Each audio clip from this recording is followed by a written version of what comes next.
Dicen que hay recuerdos que uno no debería conservar porque no traen nada bueno. Y creo que el mío comenzó una tarde cualquiera cuando tenía 10 años.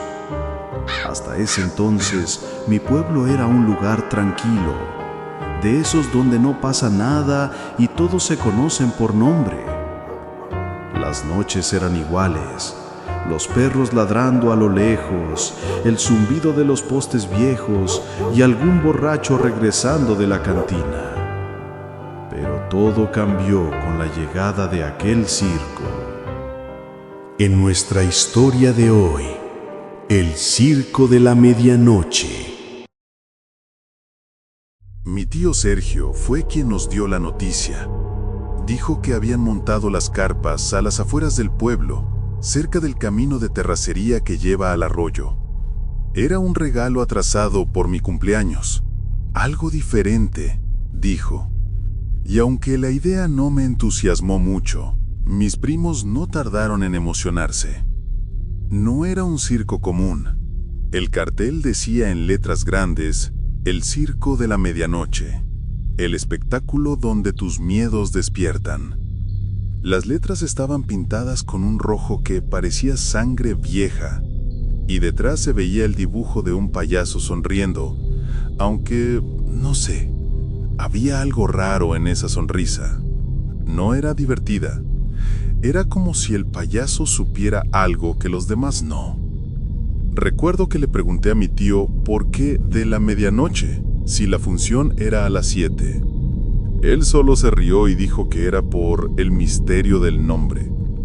Pero incluso a mis 10 años esa respuesta no me convenció. Fuimos a la primera función. La caravana del circo había llegado una semana antes, pero nadie había visto a los artistas en el pueblo.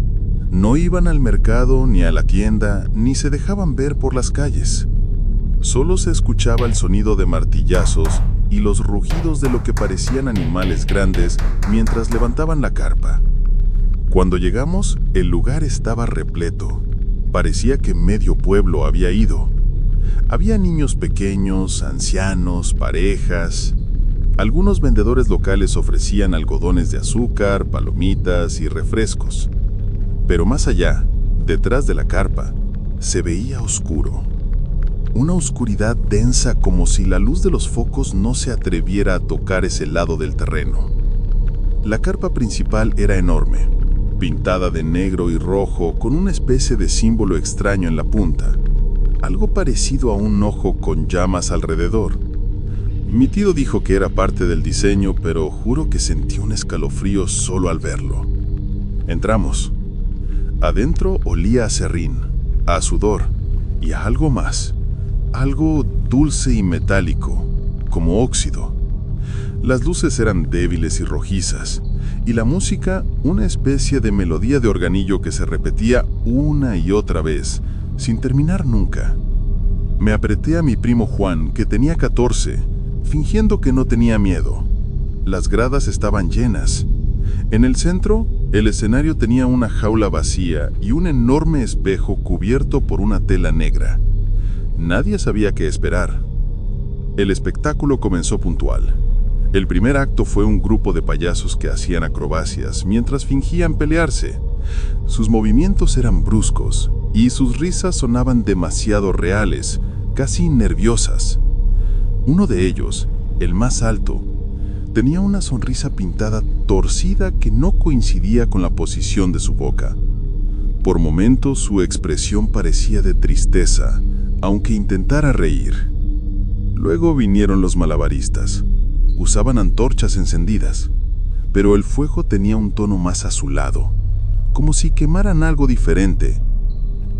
En cada destello el público aplaudía, y yo trataba de disfrutar, pero sentía un peso en el pecho. No sabía por qué. Entonces apareció el presentador. Vestía un traje rojo oscuro con botones dorados y su voz era profunda, demasiado para alguien tan delgado. Dijo que ese circo no solo buscaba entretener, sino despertar lo que cada alma guarda dormido. Cuando pronunció eso, el público rió, creyendo que era parte del acto, pero él no sonreía. Su mirada se detuvo unos segundos en mí, no en mi fila, no al público, en mí. Sentí que me observaba de verdad, como si me conociera. Luego presentó a la niña sin reflejo. Una mujer joven entró con un vestido blanco y el rostro cubierto por una máscara de porcelana. Caminó hasta el espejo del centro, el mismo que habían mantenido cubierto. El presentador retiró la tela y el público contuvo la respiración. El espejo reflejaba todo, menos a la mujer. Las luces bajaron y ella comenzó a danzar frente a su reflejo inexistente, moviéndose con gracia, aunque algo en sus movimientos parecía torcido, descompasado, como si una parte de su cuerpo quisiera moverse por su cuenta. De pronto la música se detuvo y el espejo se agrietó. Un murmullo recorrió la carpa. Algunos aplaudieron pensando que era parte del show. Yo no, porque juro haber visto algo dentro del espejo. Una sombra que imitaba a la mujer, pero no con los mismos gestos. La sombra sonreía. Después de ese acto me costó disfrutar lo que quedaba. Había un mago que parecía murmurar mientras hacía desaparecer palomas, un hombre cubierto de tatuajes que se cortaba la piel y no sangraba, y un payaso que se reía cada vez que alguien se asustaba. No sé por qué, pero me di cuenta de que siempre miraba hacia los niños cuando lo hacía. Cuando todo terminó, el presentador agradeció al público e invitó a volver cuando la luna esté en su punto más alto. La gente aplaudió de pie. Todos decían que había sido increíble. Yo solo quería irme. Afuera, el aire olía a polvo y pasto húmedo. Mis primos fueron a comprar algodón de azúcar y mi tío hablaba con unos conocidos. Yo me quedé mirando la carpa desde lejos. Detrás, apenas visible, una figura se movía entre las sombras. Pensé que era uno de los artistas, pero algo en su manera de caminar me pareció extraño. No era un paso natural, era como si se arrastrara ligeramente. Luego escuché un ruido metálico, como cadenas arrastrándose, y un leve gemido, casi humano, que provenía de esa dirección. Llamé a mi primo Juan, pero él no me creyó. Me dijo que dejara de inventar cosas, que era parte del espectáculo. Pero cuando un foco se apagó, y durante un segundo al reflejo del metal iluminó algo detrás de la carpa, lo vi. Era un rostro, pálido y sin maquillaje, mirando hacia nosotros desde la oscuridad. No sonreía, no se movía, solo nos observaba, y en sus ojos había algo vacío, como si no hubiera alma. Me quedé paralizado, sin poder gritar, y entonces el rostro desapareció. Esa noche no pude dormir. Cada vez que cerraba los ojos veía la sonrisa del payaso alto, el espejo agrietado y esos ojos en la oscuridad. Mi tío dijo que todo era parte del ambiente del circo, que los artistas sabían cómo asustar a los niños. Pero cuando días después intenté volver al terreno donde habían estado las carpas, ya no había nada. Ni un clavo, ni un trozo de madera, nada, como si nunca hubiera existido. Durante los días siguientes, el pueblo estuvo distinto. No sé cómo explicarlo, era como si algo hubiera quedado flotando en el aire después de la función. La gente hablaba del circo con entusiasmo, que si los artistas eran increíbles, que si nunca se había visto algo así por aquí, que si el mago realmente hacía desaparecer cosas vivas. Pero también hubo quienes decían haber escuchado cosas extrañas esa noche, justo después de que el espectáculo terminó. Risas en medio del campo, pasos detrás de las casas más alejadas, o el llanto de un niño que nadie supo de dónde venía. Yo no dije nada, aunque dormía mal. Cada noche soñaba con el espejo del acto de la niña sin reflejo. En el sueño, la mujer ya no llevaba máscara, y su rostro era idéntico al mío, solo que sus ojos estaban completamente negros. Despertaba sudando, con el corazón acelerado, y escuchaba pasos suaves, lentos, como si alguien caminara descalzo alrededor de mi cama. Pero cada vez que encendía la luz, no había nada. Mis tíos decían que estaba sugestionado, que era normal después de tanto susto.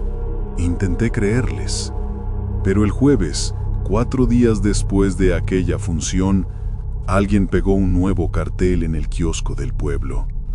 El mismo símbolo del ojo en llamas, el mismo nombre, el Circo de la Medianoche. Y debajo, con letras pequeñas, segunda función especial, solo para los elegidos. Decían que no se vendían boletos, que los artistas pasarían por las casas para entregar invitaciones personales. A los adultos les pareció una estrategia de mercadotecnia. A mí me pareció una advertencia. Esa tarde, mientras jugábamos en la calle, un camión pasó lentamente por el camino de tierra. No tenía logotipos, solo estaba cubierto por una lona gris. Pero entre los pliegues, juro que vi un trozo de tela roja y negra como la de la carpa del circo. El vehículo no se detuvo en el pueblo, siguió de largo hacia el camino del arroyo, el mismo lugar donde había estado la carpa la semana anterior. Esa noche no podía dejar de mirar por la ventana. No sé qué esperaba ver, pero algo en mi interior me decía que ellos habían vuelto. Pasada la medianoche, escuché un ruido afuera. Mi perro empezó a gruñir bajo, mirando hacia el patio. Cuando abrí un poco la cortina, lo vi. Una silueta parada junto al árbol, inmóvil. Era alta, muy delgada, y su cabeza parecía cubierta por algo redondo, una peluca o una máscara. Intenté gritar, pero mi voz no salió. Y justo en ese momento, la figura levantó la mano y me saludó lentamente, un movimiento corto, mecánico, como si supiera que yo lo estaba mirando. Corrí al cuarto de mis tíos, pero cuando regresaron conmigo ya no había nadie afuera. El perro temblaba y la tierra alrededor del árbol estaba revuelta como si alguien hubiera estado escarbando. A la mañana siguiente, mi primo Juan vino a buscarme. Me dijo que quería volver al terreno del circo. Yo me negué al principio, pero él insistió. Decía que quería comprobar que no había nada, que necesitábamos verlo con nuestros propios ojos para dejar de tener miedo. Y lo peor es que le creí. Fuimos al mediodía cuando el sol estaba más fuerte. El lugar parecía abandonado. Solo quedaban marcas circulares en la tierra donde antes había estado la carpa. Pero lo que más me llamó la atención fue una hilera de huellas pequeñas, como de pies descalzos, que se internaban entre los matorrales. Eran muchas, demasiadas. Juan, riéndose, dijo que seguro eran de niños del pueblo que habían venido antes. Pero yo sabía que no. Las huellas estaban frescas y todas apuntaban hacia el arroyo. Seguimos el rastro por un rato hasta que el olor cambió. Era un olor fuerte, agrio, como carne húmeda o animal muerto. Juan se tapó la nariz y dijo que mejor regresáramos, pero antes de hacerlo, escuchamos algo. Una melodía. Esa misma melodía del organillo que sonaba en la carpa. Venía de algún punto más adelante, suave, repetitiva, como si alguien la tocara muy despacio. Nos miramos sin decir palabra y empezamos a correr de vuelta. Pero antes de alejarnos, vi algo entre los arbustos, un pedazo de tela roja manchada con algo oscuro. La reconocí al instante. Era del mismo tipo que usaban los payasos del circo. Me incliné a recogerla, pero Juan me detuvo. «Déjalo», me dijo con la voz temblorosa. «Vámonos ya». Esa tarde, ninguno de los dos habló del tema. Nos juramos que no le diríamos nada a los adultos porque no nos creerían, pero el miedo se quedó conmigo. Cada vez que cerraba los ojos, escuchaba el sonido del organillo repitiéndose en mi cabeza. Pasaron 3 días sin novedad, hasta que desapareció un niño. Se llamaba Matías, tenía 8 años y vivía en la parte alta del pueblo. Su madre dijo que lo vio por última vez jugando en la calle al atardecer. La policía local dijo que tal vez se había perdido entre los cerros, pero nadie creía eso. En pueblos pequeños todos saben cuando algo anda mal, y esta vez todos sabían. Mi tío trató de mantenernos dentro de casa. Decía que era por precaución, pero en sus ojos había miedo. Esa noche, mientras cenábamos, alguien tocó la puerta. Mi tío fue a abrir y al volver traía un sobre en la mano. No tenía remitente, solo una hoja adentro con una frase escrita a máquina. Te esperamos en la función final, medianoche, en el mismo lugar. No dijo quién lo había dejado ni cómo lo encontró. Solo se quedó en silencio, mirando la hoja como si pesara más de lo que parecía. Yo sentí que el aire en la habitación se volvía denso, difícil de respirar. Horas después, mientras todos dormían, me levanté. No podía con la curiosidad. Tomé una linterna y salí por la ventana del cuarto. El camino hacia el arroyo estaba oscuro, pero conocía el sendero. Caminé hasta donde antes había estado la carpa. El terreno parecía vacío, pero el olor, ese olor metálico, seguía ahí, más fuerte. Encendí la linterna y entonces lo vi. Una cuerda gruesa tirada en el suelo con restos de pintura roja y cerca de ella, huellas frescas, de adultos y de niños. Mi respiración se aceleró, y justo cuando estaba por dar un paso atrás, la luz de la linterna se apagó sola. Intenté encenderla una y otra vez, pero no respondía.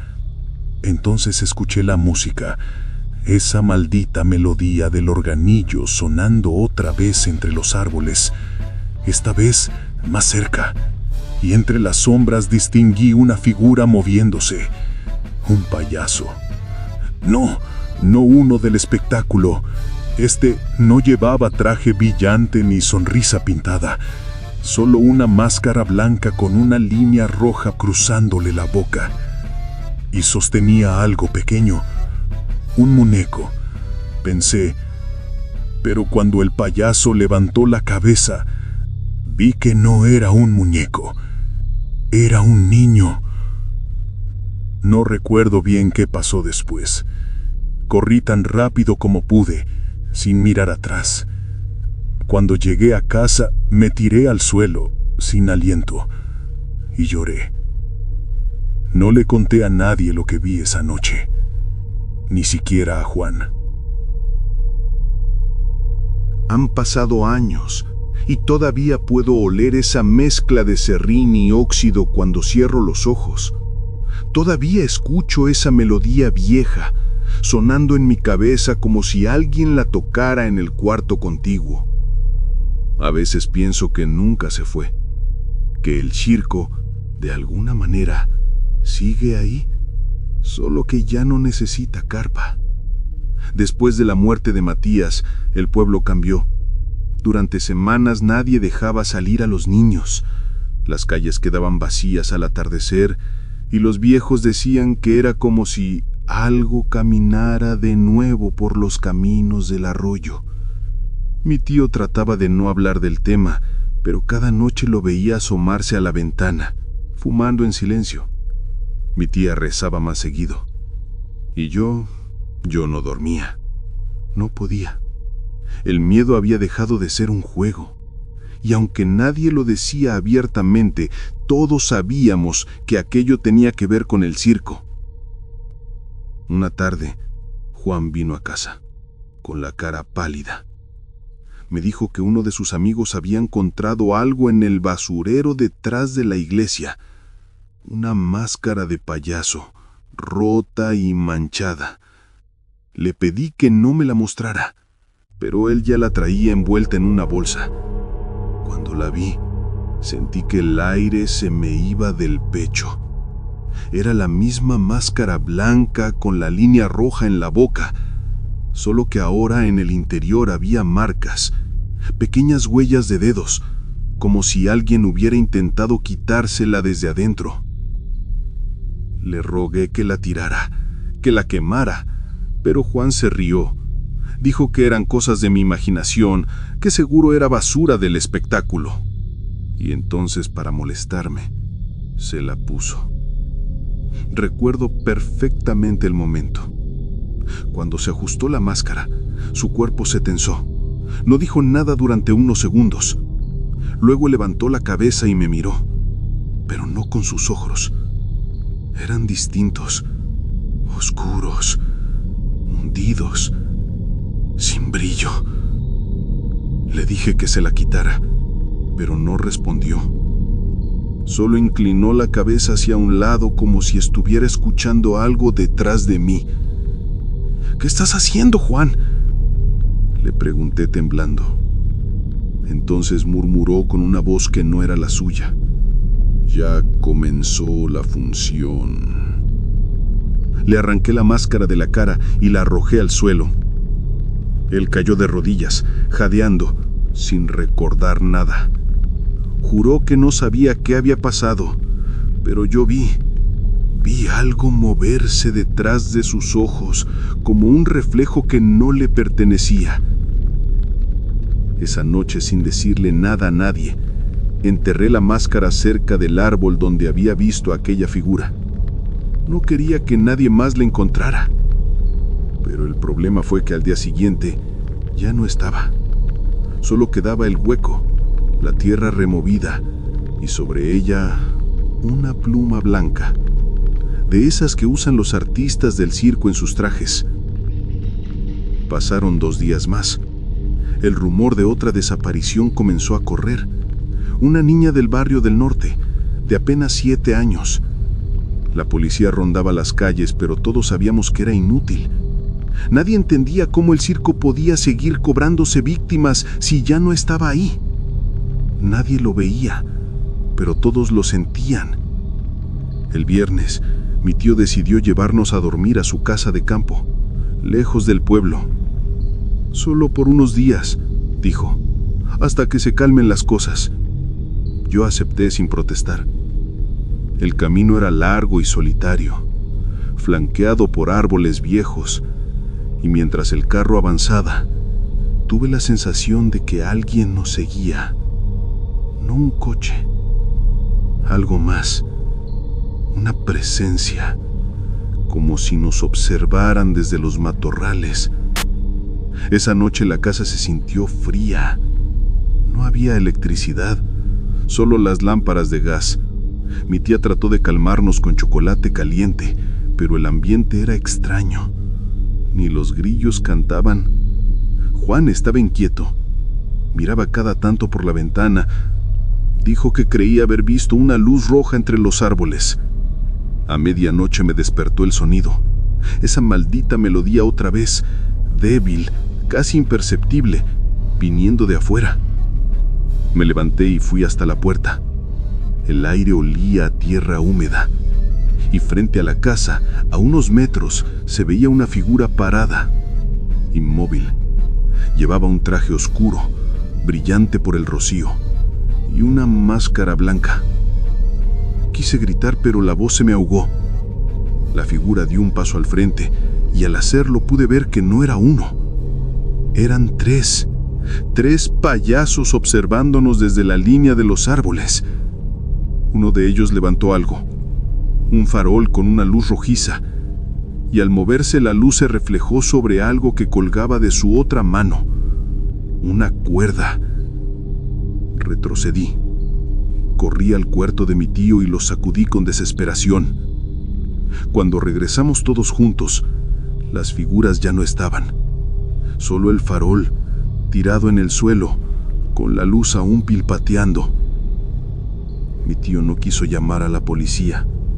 Dijo que podían ser bromistas, gente del pueblo queriendo asustar. Pero yo sabía que no, porque cuando recogió el farol, lo que iluminó no fue la tierra, fue una huella, pequeña, de un pie descalzo. A la mañana siguiente, decidimos volver al pueblo. El ambiente era raro, demasiado silencioso, como si el mundo entero estuviera conteniendo la respiración. Cuando llegamos, las calles estaban vacías. Ni niños, ni vendedores, ni siquiera perros. Solo un papel pegado en el poste frente a la tienda.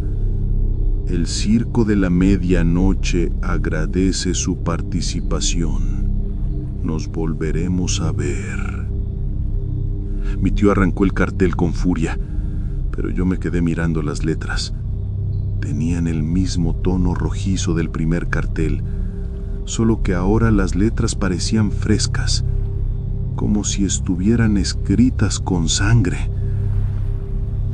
Esa noche los vecinos organizaron rondas para vigilar. Yo y Juan nos quedamos en la casa, pero no pudimos dormir. A las 2 de la madrugada escuchamos gritos. Salimos corriendo al patio y vimos luces moviéndose hacia el camino del arroyo. La gente gritaba que habían atrapado a ellos. Fuimos tras la multitud. Cuando llegamos vimos a 3 hombres arrodillados en el barro, rodeados por la policía. Vestían partes de trajes de circo, sucios, derragados. Uno tenía aún la pintura corrida por el rostro. Decían que eran forasteros, parte del grupo original, que se escondían en pueblos para secuestrar niños. Los llevaron detenidos. El pueblo respiró aliviado. Parecía el fin de todo. Pero algo no cuadraba, porque mientras los subían al camión, uno de ellos, el más alto, me miró directamente y sonrió. Una sonrisa torcida, familiar, y con un hilo de voz apenas audible, murmuró: «Nos vemos en la próxima función». Esa noche me quedé mirando la ventana durante horas. Y fue entonces cuando lo vi. Allí, al fondo del campo, se levantaba una luz, una carpa nueva, pequeña pero con los mismos colores, rojo y negro, sin ruidos, sin música, solo la estructura, y al centro, una figura diminuta, moviéndose alrededor del espejo agrietado. Me miró y sonrió, y detrás de él en el reflejo vi a todos los payasos, observando desde el otro lado del cristal. Cerré las cortinas.